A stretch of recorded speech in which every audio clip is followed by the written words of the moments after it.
the thing I wish that had been explored is the idea that, all right, let's say there's no ethical quandary about creating a new species that is specifically bred to be a predator to this specific prey species. What happens when those ones overrun us? Yeah. Well, then we have to introduce a new predator to get that Right. predator, and she swallowed the spider to catch the fly right? Perhaps I could use this as an excuse to go to those far-off planets with little polka-dotted people if necessary, and be able to talk about love, war, nature, God, sex, all those things that go to make up the excitement of the human condition.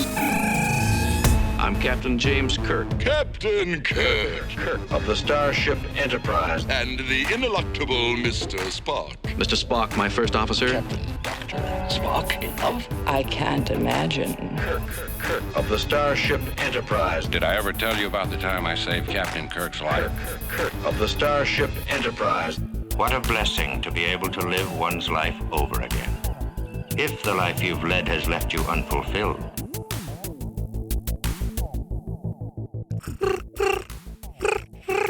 Or whatever a tribble sounds like. Oh, where's my tribble? And welcome to Humanist Trek. It's a Star Trek podcast about tribbles. I'm Sarah Ray. And I'm Allie Ashmead. I'm on vacation right now, actually. This is podcast magic. I'm not here. Summer vacation. Yeah, we're out camping out in the mountains. I've been looking forward to camping. Camping is my jam. I love being out closer to the mountains. It's easier to get to the trails. You get up, don't have to get up as early. It's just, I love it. Being one with nature and roughing it and all that. Shitting in a hole in the woods. Shitting in a bucket. We got a bucket. Or shitting in a bucket. Yeah, we got one of them toilet seats that snaps onto the top of a bucket. And There you go. Yep, shitting in a bucket. Yep. Yeah. Hey, pro tip for any of you out there who might be shitting in buckets. You know the cat litter they make that's like wood pellet things that once they get wet, they kind of break apart and absorb? Mm-hmm. That's great to put in your shit bucket. Is it? Yeah. Oh, the cats are onto something? Cat litter or, but the wood pellet stuff I think is better. But yeah, it helps. That's a great idea. Helps soak things up. If it works for cats, it works for us. Oh, of course. It makes sense. Next time you have to shit in a bucket, give it a try. Okay. I'm not, it's been a really long time since I had to. But yeah. Yeah. I'm not a camping expert. I would love to go camping someday, and I got a tent. You can most campsites allow a camper and a tent. So you could come, you could totally come camping with us. I have a tent. I have a 3-person tent. Maybe you're not even here right now either. Maybe you're at the campground with me. Who the hell knows? Well, I'm going to be out in the woods hiking, and hopefully I don't stumble across any little furry creatures or big furry creatures or any creatures at all. And that's how I turn the car towards the episode, I guess. I don't have a segue other than furry creatures. Well, let's just hope if you do run into any furry creatures that they don't like wheat. Wait, what? I don't. Just hope there's no wheat in the area. Why are you saying it like that? You know what I could do? I could carry the furry creature in the woods natural predator around with me. That's a thing there I you could go. do. Although as that scales up, the predators get scarier and scarier, and maybe not something you want to carry around in your pocket. Yeah, there's always a trade-off, isn't there? Well, I'm out in the mountains, and I'm sure I'm not having any tribbles at all. So let's get into Star Trek The Animated Series, Season 1, Episode 5, More Tribbles, More Troubles. Sir, contact with an object. It's moving toward us. No visual contact yet. Deflectors, full intensity. Mr. Sulu. Yes, Captain. Anything on your scanners? It's coming at light speed. Collision course. Visual contact. Anything, over? All wavelengths dominated by ionization effects, sir. All engines full stop. Here's another great example of what happened to that storyline episode. Yep. When last we talked about Sherman's planet, the Federation and the Klingons were in kind of a competition to be the first to demonstrate their ability to integrate agriculture or something. Sherman's planet is located in the same quadrant that is at Donatu 5, where they were near that space station, near a Klingon outpost. So, yeah.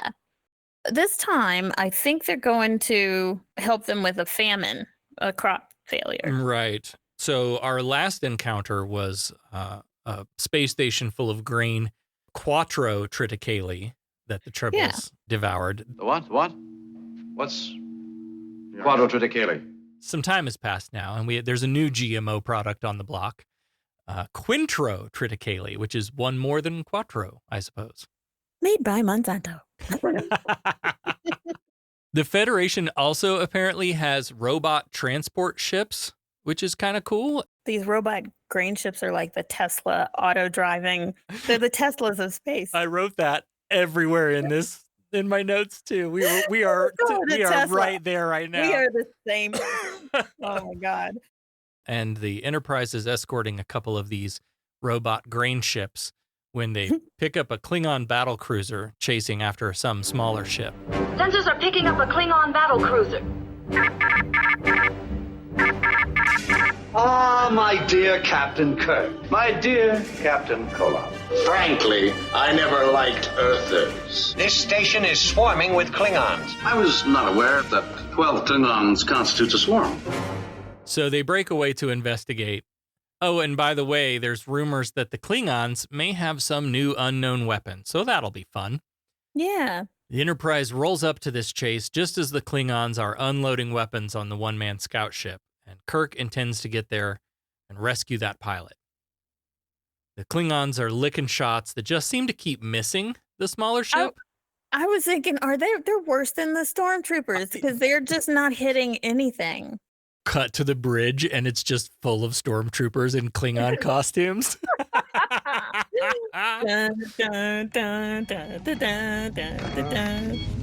Everything's under control. Situation normal. What happened? Had a slight weapons malfunction, but everything's perfectly all right now. We're fine. We're all fine here now. Thank you. How are you? So they're firing at this one-manned Federation little cruiser.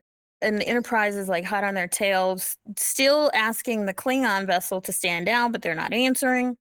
And then just as they actually get a shot to land, Scotty grabs whoever's in that ship and is able to transport them out before the ship explodes. This is a classic Star Trek moment, right? Where the little ship gets destroyed, but then there's that pregnant pause where we're not sure if we got him or not. Yeah. That is classic Trek. Red alert, the Klingon ship turns to intercept the Enterprise and fires its new weapon, which Spock says is some kind of field effect, which produces a most remarkable disruption. And as he says that, it slams into the Enterprise. That was a fun bit also. Scotty's down in the transporter room, bitching up a storm about the Klingons. And we get reports around the bridge that they're completely dead in the water. Engines are out, phasers are down, photon torpedoes won't respond. Spock says the stasis field disables all higher order field and warp functions. And Uhura says, well, we could always throw rocks. She's like, hold me back, Spock. I'm going to fuck those Klingons up. But Spock has a good point. He says that this weapon is pretty awesome, but if it can take out a starship and immobilize a starship, then it's probably a drain on their ship too. And just then, Scotty does confirm that he's got the pilot of the ship in the transporter room, but he's having trouble integrating him. Just then, Uhura's phone rings, and guess who's calling? Ah, my dear Captain Kirk, my dear Captain Koloff. Hello. Why you always calling me when you got your dramas? Hail the Klingons, Uhura. Sorry. So it's Koloff again, just like old times. Except this time it's Jimmy Doohan's voice. Yeah. And Koloff demands the pilot be turned over to them, but Kirk refuses because the ship was Federation, so the pilot is under our protection. Also, you fuckers are violating Federation space. Why? We don't get that answer right away, though. Koloff says this pilot committed ecological sabotage, which was that the exact phrase they used the last time we had Troubles? That Who? The Klingons? that Jones had committed some ecological sabotage. I feel like that's exactly what he was charged with the first time. Anyway, this phone call continues to escalate. Meanwhile, Uhura whispers to Spock that the Tesla grain ships aren't being held by the Klingon stasis field and that they're moving out of range. Kirk overhears this and they put the call on hold.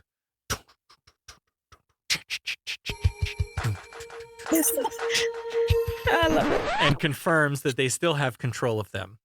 So Kirk's valiant plan is to drive the Tesla grain ships into the Klingon cruiser, as if the Klingons aren't going to see the grain ships coming light years away and, like, disable them too.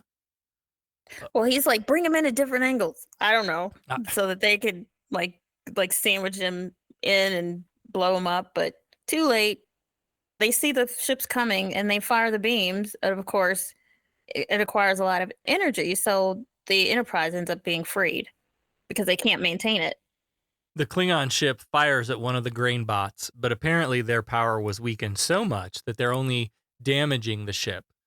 And the Klingons veer off as Spock's scans reveal their power almost depleted. With the Klingon threat off the table for the moment, it's time to return to that mystery pilot stuck in the transporter room. Maybe holding the pilot like this is where Scotty got the idea to hide himself in the pattern buffer all those years later. Oh. Can I ask you a question? What in the world made you think of using the transporter pattern buffer to survive? Scott. Whiskey! You think? That could be. It's next generation kids. We'll get there eventually. Kirk and Spock join Scotty and McCoy in the transporter room, where on the pad materializes good old Cyrano Jones, intergalactic traitor and general nuisance, along with several piles of pink fluffy tribbles. Everybody recognizes him too right away. They're like, oh, fuck, we know this guy. Cyrano Jones is voiced by Stanley Adams, who played him on the original series. And this is where I read that Adams was one of only 3 non-series regulars to play the same character in TOS and TAS. The other 2 being Mark Leonard, who played Sarek, and Roger C. Carmel, who played Harry Mudd. Mudd. Yeah. Yeah. The rest of them were voiced by Jimmy, Nichelle, and Majel. and Majel, yeah. It's amazing. Of course, Jones is trying to sweet talk Kirk, and they've got to seal off the area because of those fucking tribbles. And he reminds him of this law about transporting animals that have been proven harmful. But Jones is like, no, these are different. These are safe. And McCoy's like, there's no such thing as a safe tribble. But Cyrano Jones insists that these tribbles are different. They don't reproduce. He's had them genetically engineered so that they don't over reproduce and that they're compatible with humanoid ecologies. Spock says, and we had this in the last episode, Spock says there's no such thing as a safe tribble. A safe tribble would be a contradiction in terms. Tribbles are well known for their proclivities in multiplication. And Jones goes, yeah, and they breed fast too. And this moment, again, they play it for comedy, but like it got me thinking again about that whole like, there seems to be a disconnect in language between extremely educated people and the rest of us, and how sometimes people in that first group, because their language is so different, talk over that second group, right? Like sometimes it seems pretentious, right? Like there are some people who literally can't help talking that way. Mm-hmm. Like that's just how they are. That's how they're brain. Yep. Then there's some other people that just do it to be pretentious. Yeah. It's annoying. And where is Spock? Spock is like using Latin names for plants when there's no need to use the Latin name at all. Like it's a sunflower, flexing. Spock. Use the fucking common name. He's flexing, but then I don't know why. Anyway, these tribbles have all had vasectomies and tubal ligations, so they still fuck like bunnies and they still eat like little piggies, but they don't reproduce. Hey, Allie, I'm going to go off-roading for a bit here, so I might need you to help get the pod shuttle back on course here in a minute. Good luck. Let's talk about genetic modification. Mm-hmm. Okay, so what we have here is a genetically modified tribble that GMO. Just like any other tribble, except it doesn't reproduce.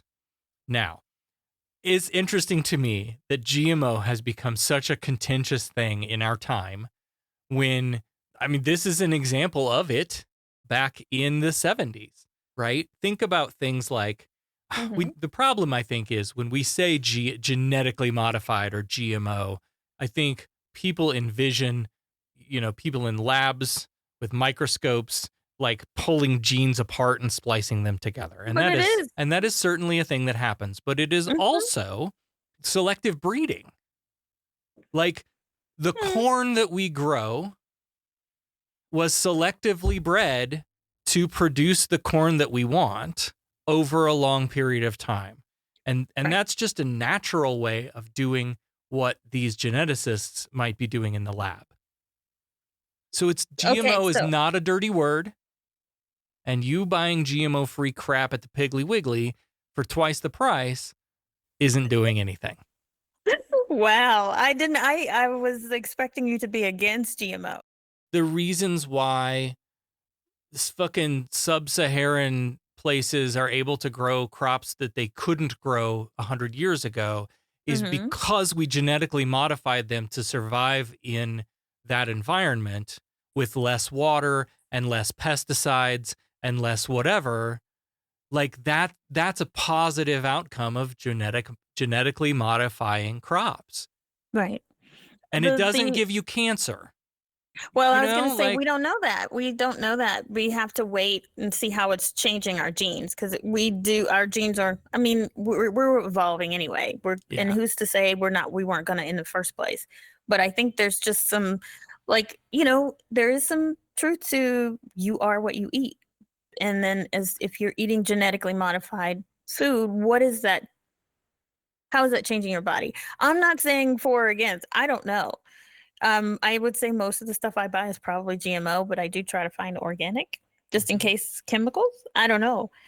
See, that's the thing. That's the thing that I think people get wrong, because the genetic modification allows farmers to use less chemicals. It makes it more drought tolerant and hardy, insect resistant, and produce more. So you don't have to drop, fucking gallons of Roundup or whatever, Monsanto, here we go again. You don't have to use as much of those chemical products because of the way the genetics have been changed, so that let's say, here's an example. We create a plant by combining a trait of another plant that produces odor.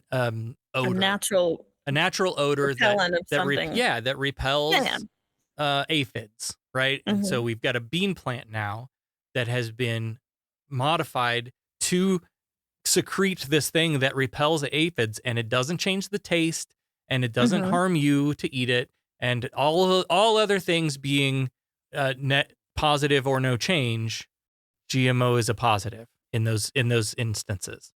I know. I think I understand why people are just kind of like about it, because I don't think most people understand it. Yeah. Look up SciBabe, I think, is one of the social media influencers that talks a lot about this. How do you spell that? SY? SciBabe. SCIBABE. Sci. Oh, okay. Like science, like Science Babe. Yeah. I guess it's unknown. I don't know how long we've been modifying, but has it been long enough to see, like, to where we have a good test group of like how we've evolved, or while we've been eating this? I don't know. Anyway, we learned that Jones was able to escape his sentence cleaning up all the tribbles on Space Station K7 early by introducing a predator into the station. Hang on.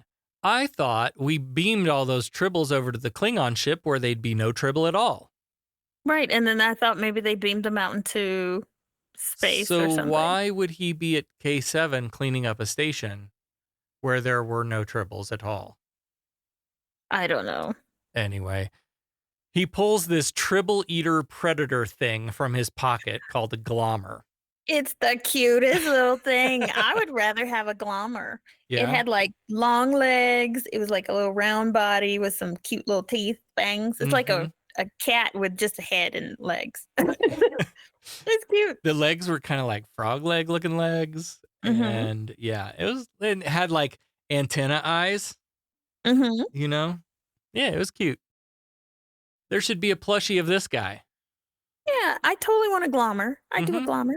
You never know. There might, I bet you if you Googled it, it'd probably be, there's someone's made one. Probably. He demonstrates he's like, brings out the glommer, puts it down, and it just like surrounds the tribble and pounces on it. And McCoy says, at least it's neat. So I guess that means there's not a pool of blood, tribble blood laying on the ground or something? No guts?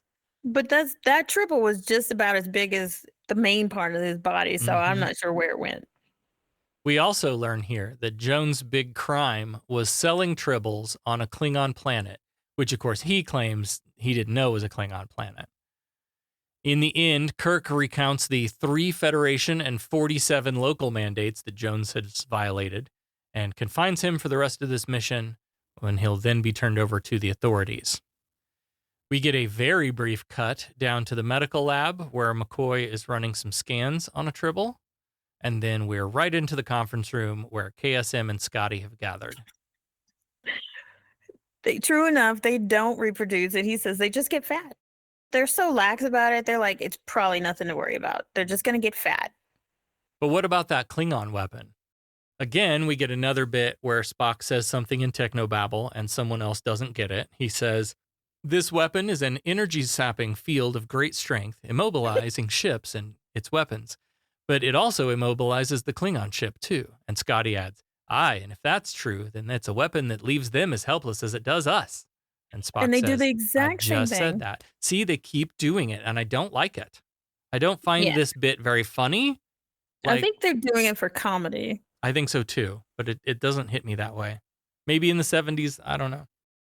What we don't know yet is the refractory period. How long does it take the Klingons to recharge their power after using this weapon? How long before they can go again? After they shoot their load. load. Sleep for about three hours and then we're good. Meanwhile, Scotty has beamed all the Quintro Triticale from the damaged Tesla grain bot onto the Enterprise, but he's not too happy about this situation. There's grain in the shuttlecraft hangars, all the extra holds. He even put containers of the wheat in the hallways. And let's not forget, there are hungry tribbles aboard and Klingons around. Oh my. And sure enough, they show a shot of the barrels of Quintro Triticale, and those tribbles are sniffing around already. I did like the way they showed the Tesla Cyber Grain 4000 or whatever docked to the back of the Enterprise where the shuttle bay door is. I thought that was neat to see. Some fat tribbles are in a hallway, kind of snooping around the grain containers, and the glommer seems to look a lot smaller and less of a threat when compared to these super fat tribbles. On the bridge, it seems the Klingon cruiser is back, and Kirk knocks a massive pink tribble out of his chair. And this is a bit that carries on that was real funny, and I enjoyed. His chair must have been like a warm... Yeah, like when you get up and your cat jumps in right where you get up. Kirk assumes that the Klingons can only control one ship at a time with their stasis field. But that's not exactly the right conclusion based on the evidence, is it? All we've seen is that they can hold one ship, but not 3. Right. We don't know about 2. Yeah. I know. Because all we know is they went to try to pick up the other 2, and then they lost the control of the Enterprise. So you're right. I know. It's a cartoon. I know. Kirk sends the remaining Tesla off course as a decoy, thinking that the Klingons can't hold both ships. But the Klingons change course and attack the Tesla ship. But they only disable its propulsion, leaving its storage area intact.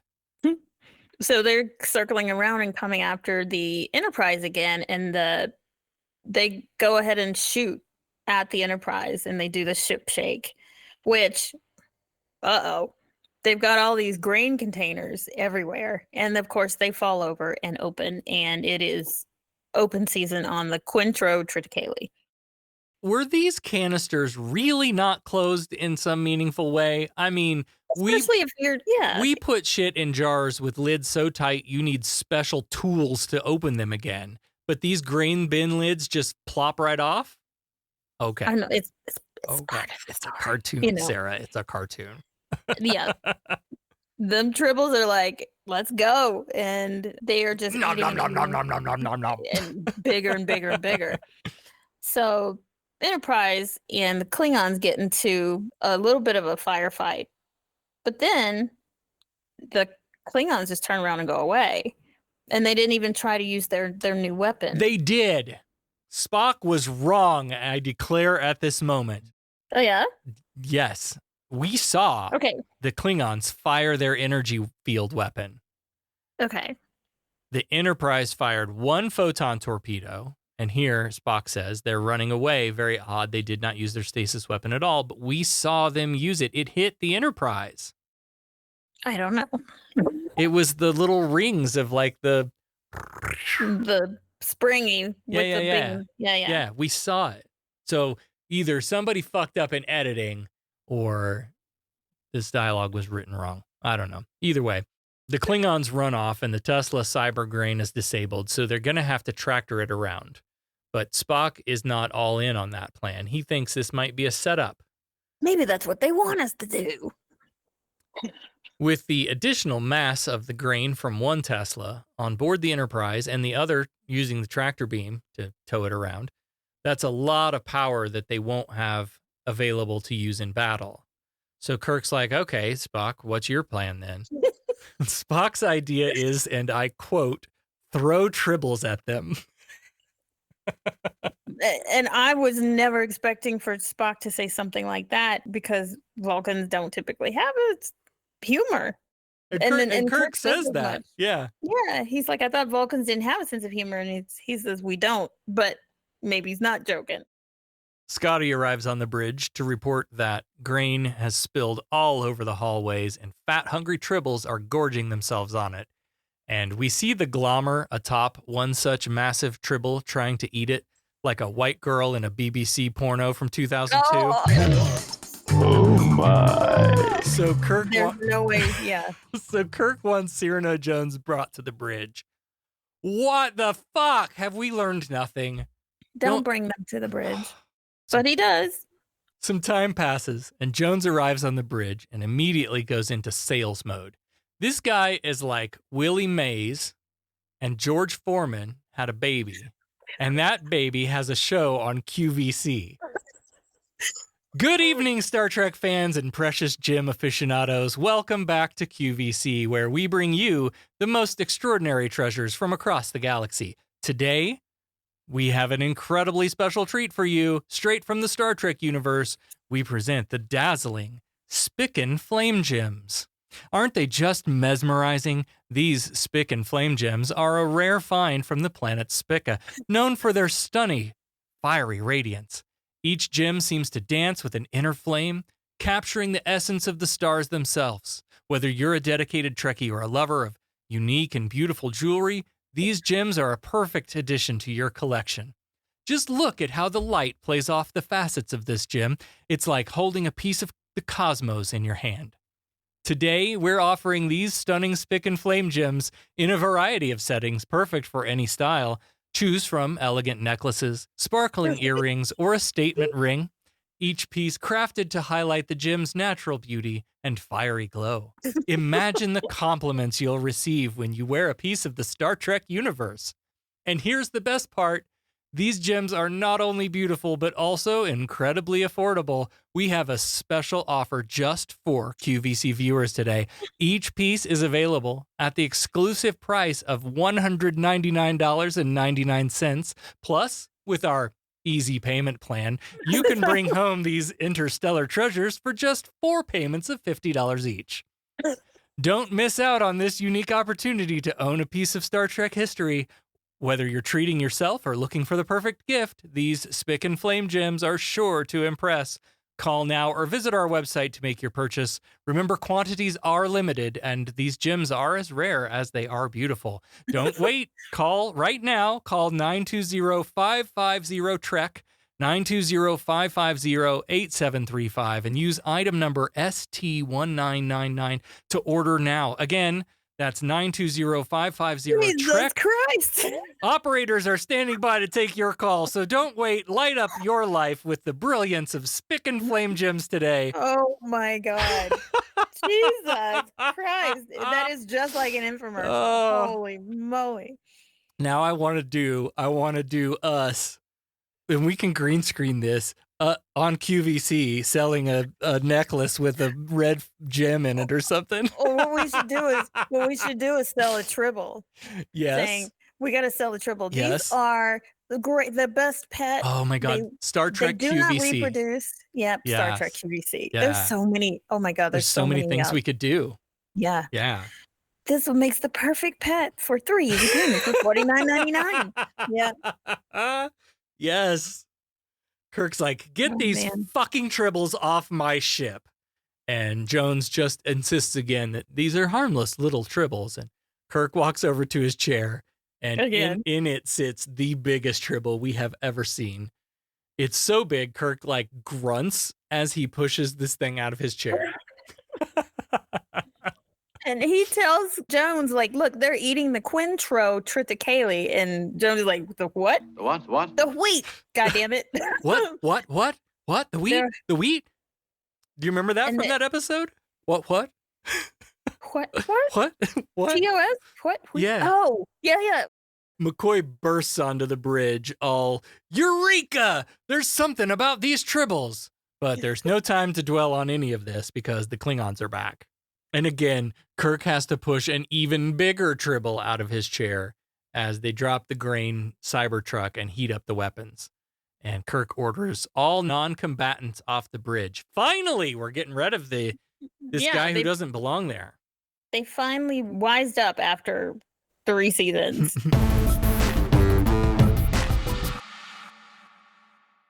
So they've got the photon torpedoes ready to fire, and as they fire at the Klingons at the same time that the Klingons fire their stasis beam, which unfortunately destroys their torpedo and then grabs the Enterprise, so doesn't work now. Yeah, that was fast, though. It's the animated series not fucking around. But Koloth decides to pay them a call, and he's like, we'll take control of your ship now. And he's insisting that, he wants Jones. And Kirk reluctantly refuses. He's like, listen, this guy is a pain in my ass, and I would love nothing more than to just shoot him out an airlock in your general direction. But unfortunately, he's a Federation citizen, and that means I got to protect him.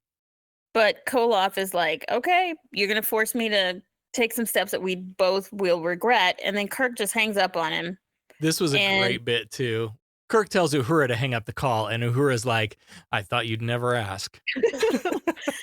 And then yet again, he goes to sit down, and there's another tribble, just even bigger. Now, do you think this is the same tribble, just getting bigger and bigger and climbing back up in the chair? And it's probably. So it's not a cat, it's a dog that you keep shooing out of your chair, and then you turn around and the dog's jumped back up on the couch.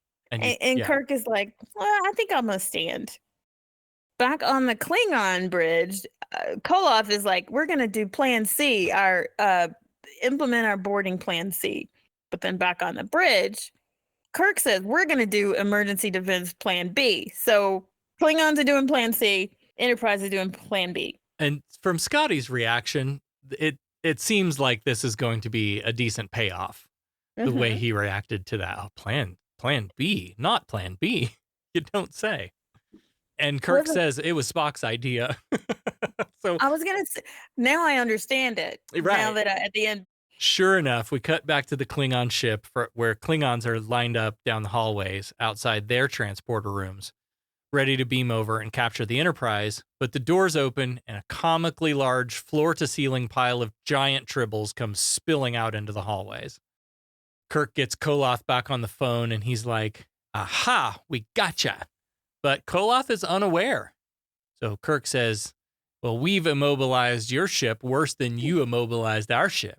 And Koloth starts responding, but then we see, comedically, a giant pink tribble go rolling across the background behind Koloth. And he's like, tribbles again, Jim? Are you fucking kidding me right now? And then we learn that Jones' real big crime wasn't selling tribbles to Klingons, it was stealing the tribble eater. The Klingons created this creature artificially, specifically to hunt tribbles, and this is worth going to war over? apparently. So even if he hadn't stolen the glommer, Mm-hmm. that thing could not have. Well, I mean, wouldn't I don't think it would have kept up with the No. amount and the size of the tribbles. And at first, Kirk's like, well, it's just one tribble eater. Surely you have more. But this was the prototype. And for some reason, they need it back to create more. Like, why don't you just create another one the way you created this one? Or create them to procreate, be able to procreate. Mm-hmm. I don't know. Koloth agrees that getting the glommer back is more important than getting Jones. So Kirk has the glommer beamed back to the Klingon ship. And Jones, of course, protests this hard, tries to claim salvage rights, but Scotty counters that doesn't apply to planet surfaces.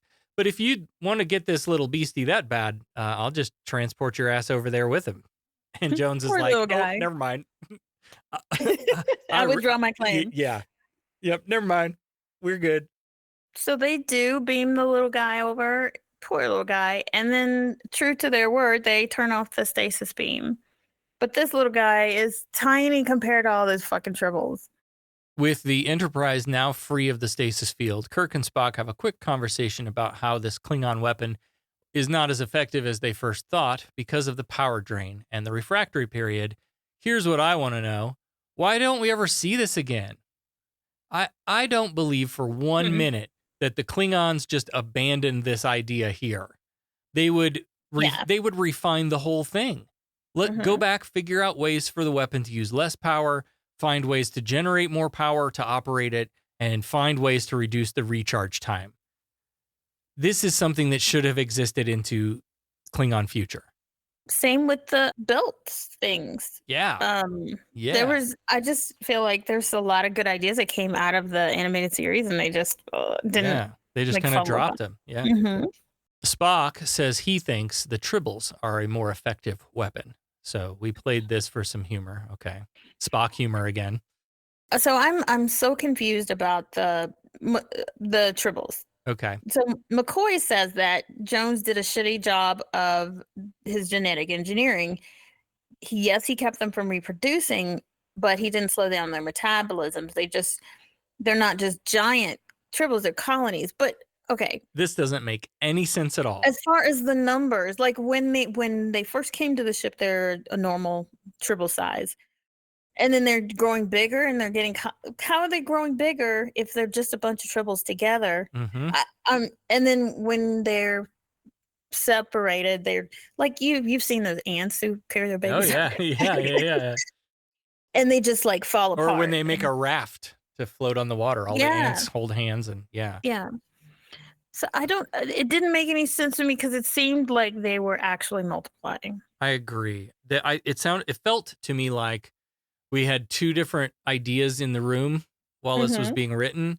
One, that the tribbles were just getting bigger and bigger and bigger, and another separate, completely unrelated idea that the tribbles are like Velcroing themselves together or something, and that's what makes them look big, but it's really just a million little tribbles all stuck together, and it didn't get cleaned up before it had to go over to the animation desk. You know what I mean? Yeah. Like it felt like this just wasn't cleaned up very well.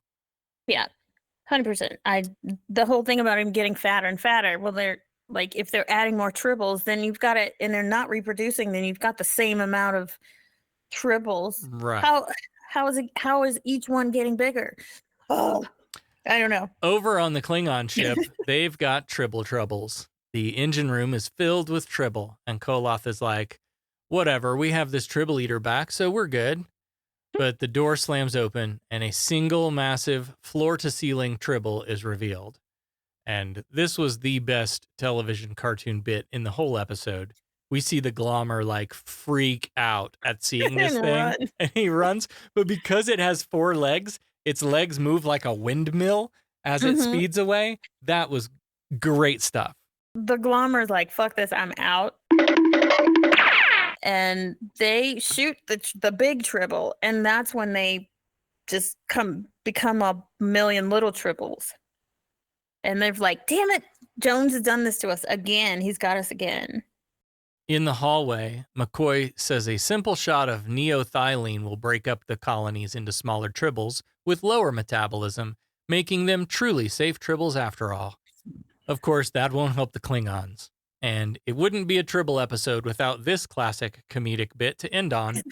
Kirk looks up into a Jeffries tube and spots one of the big Tribble colonies and says, "Oh, Bones, you missed one." And McCoy says, "I most certainly did not." And the Tribble breaks into a million little Tribbles piling down on Kirk, just like in the TOS episode. And Kirk says, "Someday I'll learn." Scotty says, "Aye, Captain, but you've got to admit, if we've got to have Tribbles, it's best if all our Tribbles are little ones." And with a Kirk smirk, off we go to the next adventure. Boy, I'm sure glad that's over with. I'm happy the affair is over. Me too. A most annoying, emotional episode. Yeah, but you know, I learned something today. When dreams become more important than reality, you give up travel, building, creating. One jealous god, if all this makes a god. By sparing your helpless enemy, who surely would have destroyed you, you demonstrated the advanced trait of mercy. Frankly, I was rather dismayed by your use of the term half-breed. You must admit, it is an unsophisticated expression.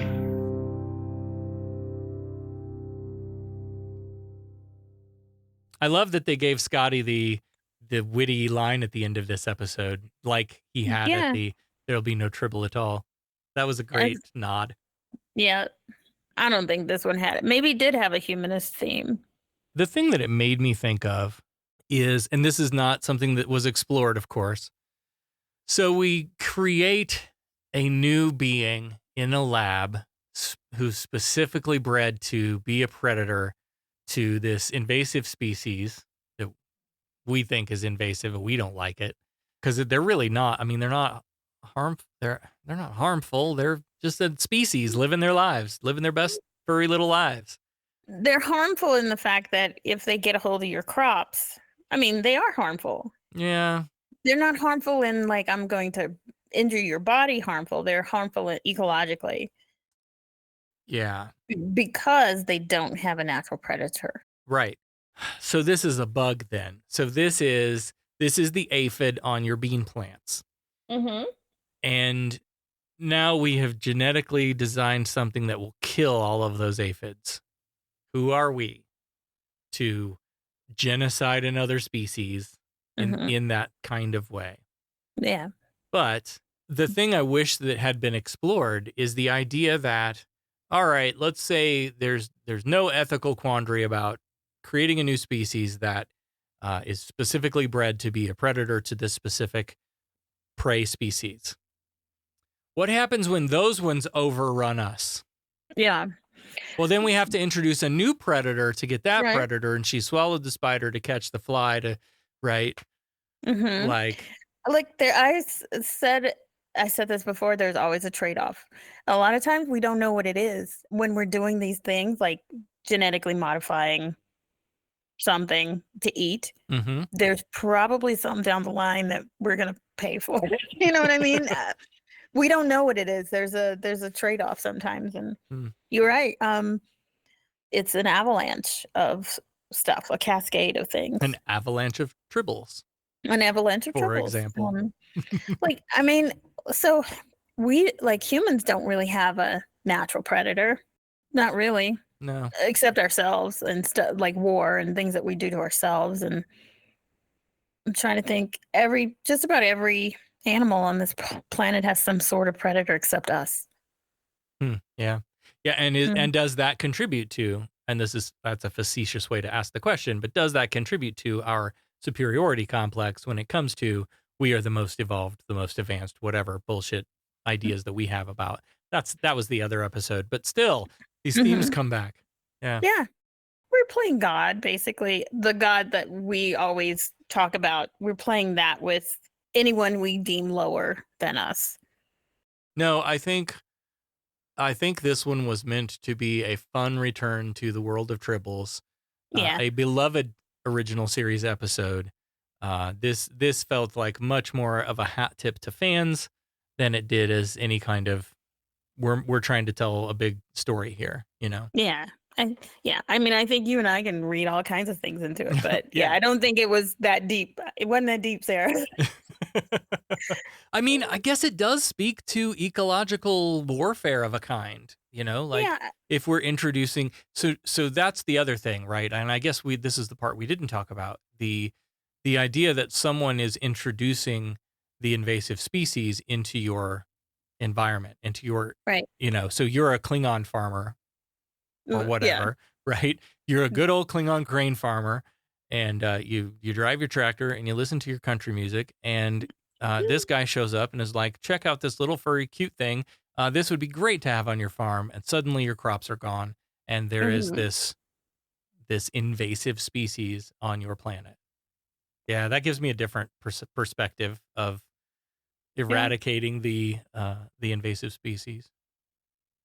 Did anybody die in this episode? No, not really. You just have not been. You get a whole fucking vacation from writing. They don't kill people like wrong. they don't kill people like they used to.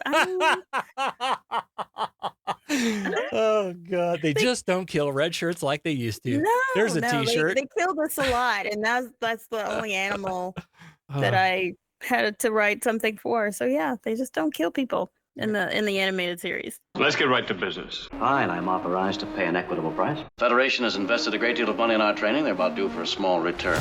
Listen, we pay off percentages. We're entitled to a little service for our money, huh? Is this the way your citizens do business? Their right of petition? They pay their percentages and the boss takes care of them. Is there anything else? We'd like to thank all of our patrons, and we especially want to thank our founding admirals. A special thanks to Russell, Allie, Peter, Sarah, and Sherry. Thanks, guys. Thanks for your support. Well, hello there, interstellar wanderers. Guinan here, your favorite purveyor of wisdom and cosmic cocktails. Now, I've got something to tell you about a little podcast called Humanist Trek. I know. I usually deal with real-life space-time drama at 10 Forward, but this one's worth a listen. You see, they're on a mission. Laughter, exploration, and all that jazz. First off, leave a review, share the love like it's a secret ingredient in a warp core breach. Spread it around, and let the galaxy know what's what. For those feeling a bit more philanthropic and just wanting to splurge some Federation credits, become a patron. It's like having a backstage pass to the holodeck, but better. Early access to episodes, exclusive merch that's cooler than a Ferengi's profit margin, and bonus content like personal logs. Imagine Spock, but funnier. Oh, and did I mention reactions to those very short treks? It's like watching Klingons try to line dance. Pure entertainment. So it's time to join the fleet. Do yourself a favor. Head over to patreon.com/humanisttrek. It's the cosmic investment in laughter and the kind of support that makes the universe a brighter place. Trust me, it means a lot to them. And hey, it might just brighten up your journey through the stars too. Cheers. I assume you're loitering around here to learn what efficiency rating I plan to give your cadets. Trainees, to the briefing room. Is that all you gotta say? What about my performance? Aren't you dead? I don't believe this was a fair test of my command abilities. There was no way to win. There's no correct resolution. It's a test of character. Now, what is that supposed to mean? I am understandably curious. May I ask you a question? Who's been holding up the damn elevator? Becca's back now with the answer to this week's Starfleet Academy Cadet Challenge for more troubles, more tribbles, more troubles. That's hard to say. What's our question for more tribbles, more troubles? As we know, the tribbles were originally brown, and there was a long-standing urban legend explaining the tribbles are colored pink in this episode because director Hal Sutherland was colorblind, but that's not true. What was the actual reason behind the color change? Allie went with, this was a cartoon aimed at children, so they were trying to make them appeal to that audience. And I said that brown would blend in too much with the backgrounds and such, so they needed it to be brighter. What's the right answer? The right answer is Irv Kaplan, who was in charge of picking the hues, thought the bright colors would offer more appeal to the Saturday morning audience. Correct. Damn, I gave you the answer. You will also notice that the Klingons' tunics and Xinti's spacesuits are colored pink for the same reason. Wow. Well, No, there you I go. didn't even notice their fucking I didn't suit. notice any of that. Holy shit. No. All right. Well, you're welcome. I'll give you that one. You got to catch up. You got to catch up somehow. You're so far ahead. I mean, come on. Next time on Humanist Trek, we will be reviewing Star Trek the Animated Series, Season 1, Episode 6, The Survivor. The Enterprise finds a long-lost explorer. I have not watched this far ahead, so I have no clue what this one is about. I think maybe I watched it and I fell asleep, so we'll see how much I absorbed. This was the second of 3 times in the franchise that what happened to Captain Kirk? In the franchise? Yes. How many times? The second or third This time? is the second of 3 times. Oh. So, and it's franchise, so it's again. including movies and TOS. Okay. I guess I didn't watch enough. I guess I fell asleep too soon. Wasn't the last time we encountered a long-lost explorer the one where there was like Kirk had to fight this guy in negative space or something? Do you remember that? What? There was this traveler guy. There was a spaceship and with a little dome roof thing. And they had to fight each other in that like weird they did the camera space. trick. Yeah. It was a parallel universe of some sort. The second of 3 times that Kirk goes to to another universe? That's That's a good one. I like that. Or maybe meets himself yeah, because there were 2 versions of him. 2 versions of Kirk. Wasn't there? In that episode? I don't remember. No. He was just crossing over between one universe and there's 2 versions of the other guy. Yeah. Something, one positive, one negative or whatever. Yeah. But because then you have the mirror universe where Kirk goes to meet all of his counterparts or whatever. Yeah. So it could be. Gosh, I don't know. I'm going to stick with just crossing between universes. Yeah, the parallel. I mean. Yeah, that makes sense. Well, if you want to play along, you know how to do that. Go to your favorite social media, share this episode, your answer, and the hashtag Starfleet Challenge, and we'll pick out somebody to be the winner. Next time on Humanist Trek, Star Trek the Animated Series, Season 1, Episode 6, The Survivor.